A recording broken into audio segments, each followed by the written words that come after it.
दोस्तों, इस वक्त बिहार में सियासी सरगर्मी बहुत तेज है। अभी राहुल गांधी और तेजस्वी यादव ने मिलकर वोट अधिकार यात्रा निकाली और उस पर वोट चोरी का जो मुद्दा है वो सबसे ऊपर रखा और पूरे बिहार में उसका एक मैसेज गया। न सिर्फ बिहार में बल्कि पूरे देश में इसको लेकर चर्चा काफी जोरों पर रही। यानी तेजस्वी और राहुल गांधी ने बिहार में विधानसभा चुनाव से पहले अपने गठबंधन के लिए एक माहौल बनाया और एक अच्छा खासा मोमेंटम वहां देखने को मिला। इससे पहले जो प्रशांत किशोर लगे हुए थे उनका मोमेंटम बनता हुआ मतलब वो लग रहा था कि माहौल में है, चर्चा में है, क्योंकि लगातार प्रशांत किशोर ही दिखाई दे रहे थे सड़क पर, गलियों में, गांव में, कोई और दिख नहीं रहा। लेकिन जैसे ही राहुल गांधी और तेजस्वी यादव एक साथ उतरे, पूरा माहौल बदल गया। बीजेपी के पास इस तरह का कोई मोमेंटम अभी फिलहाल दिख नहीं रहा। प्रधानमंत्री की रैली जरूर हुई, लेकिन वो एक दिन का इवेंट बनकर रह जाता है या कुछ घंटे का। लेकिन तेजस्वी और राहुल गांधी जो चले तो कई दिन तक लगातार चले, कई इलाकों में गए, कई विधानसभा क्षेत्रों से होकर गुजरे, कई जिलों से होकर गुजरे, कई गांवों में पहुंचे, तो मोमेंटम बना। अब तेजस्वी यादव भी अपनी एक अलग से, जिसपे सिर्फ तेजस्वी यादव है, वो पदयात्रा एक शुरू कर चुके हैं बिहार में और लगातार बिहार में संपर्क बढ़ा रहे हैं। मुद्दे काफी हैं उनके पास बताने के लिए और जन जो समर्थन है वो मिलता हुआ दिख रहा है। अब ऐसे में सवाल ये हो रहा है कि क्या बिहार में तेजस्वी यादव और कांग्रेस के साथ मिलकर जो गठबंधन तैयार हो रहा है वो एनडीए का जो गठबंधन है, जिसमें जेडीयू भी है और बीजेपी और कई और पार्टियों के साथ जोड़कर वो गठबंधन है, क्या ये काफी होगा बिहार में चुनाव जीतने के लिए किसी पार्टी के लिए? खासतौर पर मैं बात अगर विपक्ष की करूं, विपक्ष मतलब तेजस्वी यादव और राहुल गांधी, क्या इनके पास जो पार्टियां हैं उनके साथ गठबंधन करके वो काफी हद तक चुनाव जीत लेंगे? वोट बैंक क्या है आपका? आपको वोट कौन देते हैं और किन मुद्दों पर देते हैं? उन मुद्दों के आधार पर क्या आप जिन गठबंधन के साथ पार्टी में हैं, जिन पार्टियों के साथ गठबंधन में हैं, वो काफी है या इस पर कुछ इजाफा किया जाना चाहिए? क्योंकि बिहार में हमने पिछले विधानसभा चुनाव में भी देखा और लगातार हम देख रहे हैं कई विधानसभा चुनाव में एमआईएम, ऑल इंडिया मजलिस इत्तेहादुल मुस्लिमीन, लगातार सीमांचल में बहुत अच्छा काम कर रही है। उसके कई विधायक भी चुनकर आए। वो बात अलग है कि वो विधायक इधर से उधर, उधर से इधर हो गए, लेकिन वो चुनकर आए, वोट मिला पतंग को, वैसी को समर्थन मिला और वो समर्थन है।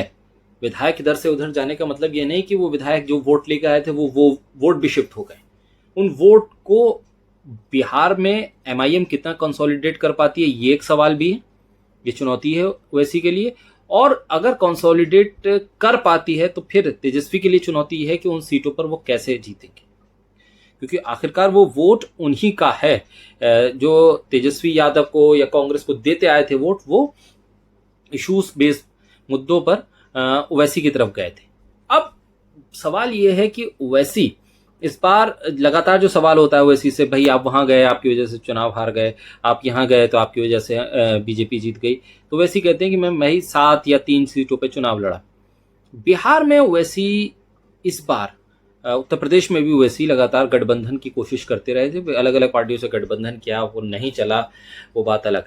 बिहार में अब इस बार तेजस्वी यादव की तरफ से नहीं बल्कि तेजस्वी यादव को ऑफर दिया जा रहा है एमआईएम की तरफ से लगातार, बल्कि अख्तर-उर-रहमान तो ढोल नगाड़ों के साथ पहुंच गए लालू यादव के पास कि भाई हमें गठबंधन में शामिल कीजिए, हमें गठबंधन में शामिल कीजिए, गठबंधन में हमें हिस्सा दीजिए, हिस्सेदारी की मांग। अब ये पॉलिटिकल इवेंट है, पॉलिटिकल एक तरह से इशू बना रहे हैं एमआईएम की, भाई देखिए हम जा रहे हैं, अपील कर रहे हैं, हमें गठबंधन में लीजिए, वो ले नहीं रहे हैं, इसलिए अब हमें वोट दीजिए क्योंकि मुसलमान लीडरशिप नहीं चाहते हैं। ये मुद्दा बनाने की कोशिश है क्या बिहार में?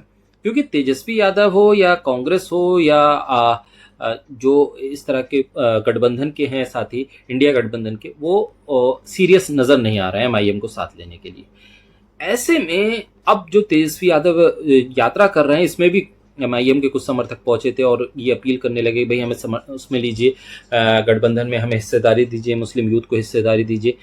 तो क्यों नहीं जगह दे रहे हैं तेजस्वी यादव, ये भी सवाल है। और दूसरा सवाल ये कि क्या ये सीरियस अप्रोच है? क्योंकि ओवैसी ने भी एक शो में, एक न्यूज चैनल के शो में इस बात को कहा था कि भाई मैं, मेरी पार्टी के जो अध्यक्ष हैं और लीडर हैं वो बाकायदा तौर पर कह चुके हैं, चिट्ठी लिख चुके हैं कि हमें गठबंधन में लीजिए, इससे ज्यादा हम क्या कर सकते हैं।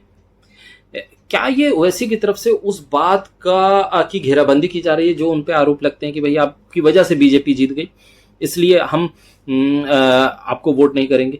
वैसी क्या उसकी तैयारी कर रहे हैं कि भाई हम अप्रोच करेंगे, हम चिट्ठी लिखेंगे, हम दरवाजे पे जाकर मांगेंगे, हम जो यात्रा निकल रही तेजस्वी की उसमें भी कहेंगे कि हमें गठबंधन में लीजिए, और तेजस्वी मना कर देंगे, और फिर जब चुनाव आएगा सर पर तब हम ये कह देंगे कि भाई देखिए हमने पत्र लिखा, हमने घर जाकर विनती की, हमने रैली में उनसे कहा, वो माने नहीं, अब हम क्या करें?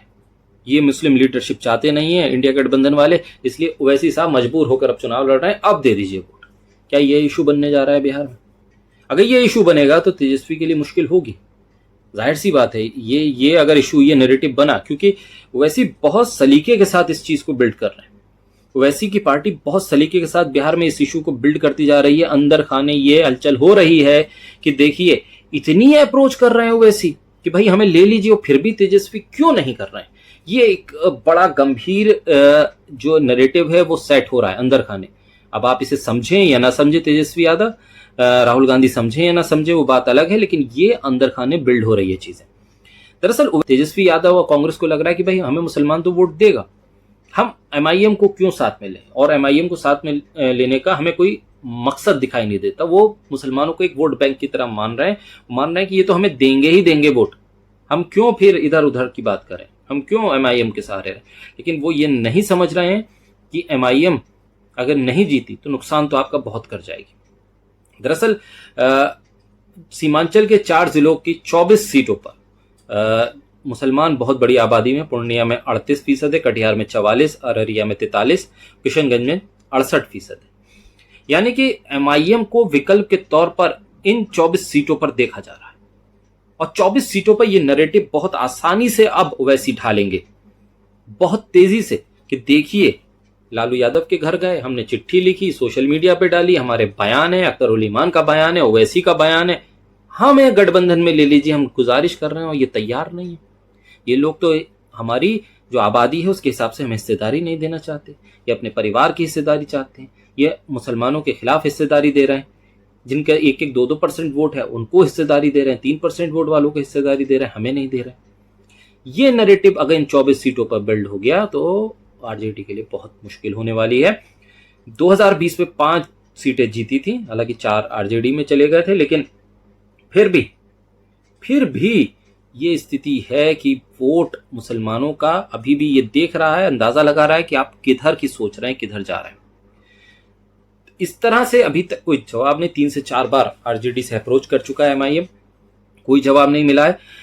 आरजेडी को नुकसान कितना उठाना पड़ेगा, ये जाहिर सी बात है कि वैसी अगर लड़ेंगे तो नुकसान इन 24 सीटों पे उठाना पड़ेगा, और 24 सीटें कम नहीं होती हैं। जब आपके एक तरह से गले तक पानी आ जाए ना चुनाव का, जीत या हार आपके लिए, आपकी पार्टी बचेगी या आपका राजनीतिक वर्चस्व बचेगा, उस पर टिक जाए, तो फिर 24 सीटें बहुत बड़ी संख्या होती है, 4 सीटें बहुत बड़ी संख्या होती है। लेकिन अगर आप ये नहीं समझ रहे हैं तो फिर ये आपकी राजनीतिक समझ हो सकती है, लेकिन इसको आप निगलेक्ट नहीं कर सकते, ओवैसी को आप नजरअंदाज नहीं कर सकते।